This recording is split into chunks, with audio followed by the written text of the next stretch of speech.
7 জানুয়ারির নির্বাচনে নৌকার প্রার্থীকে জেতাতে অনেক অপকর্ম করেছি, 8 মের উপজেলা নির্বাচনে তা করতে চাই। চট্টগ্রামের মিরসরাই উপজেলা আওয়ামী লীগের সাধারণ সম্পাদক জাহাঙ্গীর ভূঁইয়ার এমন একটি বক্তব্য নিয়ে এখন ব্যাপক তোলপাড়। তার দাবি, এখন বিএনপির পাশাপাশি আওয়ামী লীগের লোকজনও ভোট কেন্দ্রে যেতে চায় না।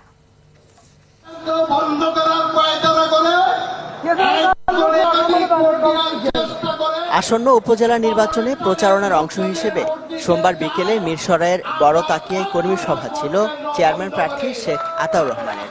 সেখানে বক্তব্য দেন উপজেলা আওয়ামী লীগের সাধারণ সম্পাদক AKM জাহাঙ্গীর ভূঁইয়া।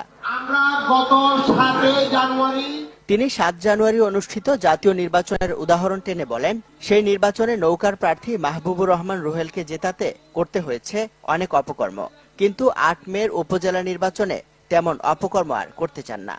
আমাদের প্রিয় নেতা ইঞ্জিনিয়ার মোশাররফ হোসেনের সুযোগ্য সন্তান মাহবুবুর রহমান রুহেলকে জিতানোর জন্য আমরা অনেক অপকর্ম করেছি। আমরা আগামী 8 তারিখ কোন অপকর্ম ছাড়া আমরা ভোট কেন্দ্র খোলা রাখবো। মানুষ এখন আর ভোট দিতে কেন্দ্রে যায় না দাবি করে জাহাঙ্গীর ভূঁইয়া বলেন, প্রধানমন্ত্রী চাইছেন মানুষকে ভোট কেন্দ্রমুখী করতে। আজকে বিএনপি ভোট কেন্দ্রে যায় না, আওয়ামী লীগ লোকেরাও ভোট কেন্দ্রে যেতে চায় না। জননেত্রী শেখ হাসিনা সেই জন্য চেষ্টা করে মানুষদেরকে ভোট কেন্দ্রে ফেরানোর জন্য। তবে তার দাবিকে ভিত্তিহীন বলে উড়িয়ে দিয়েছেন নির্বাচিত সংসদ সদস্য মাহবুবুর রহমান রুহেল।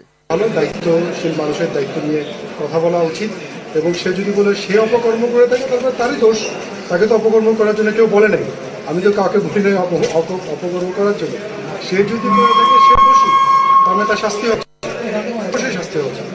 তো আমি মনে করি যে এই কথাটা তার ব্যক্তিগত, এবং সে যদি করে থাকে প্রমাণ করুক, এবং প্রমাণ করলে তার বিরুদ্ধে আইনি ব্যবস্থা নেওয়া হবে। এ বিষয়ে বক্তব্য জানতে বারবার চেষ্টা করেও সাড়া মেলেনি জাহাঙ্গীর ভূঁইয়ার। ইমদাদুল হক, চ্যানেল 24, চট্টগ্রাম।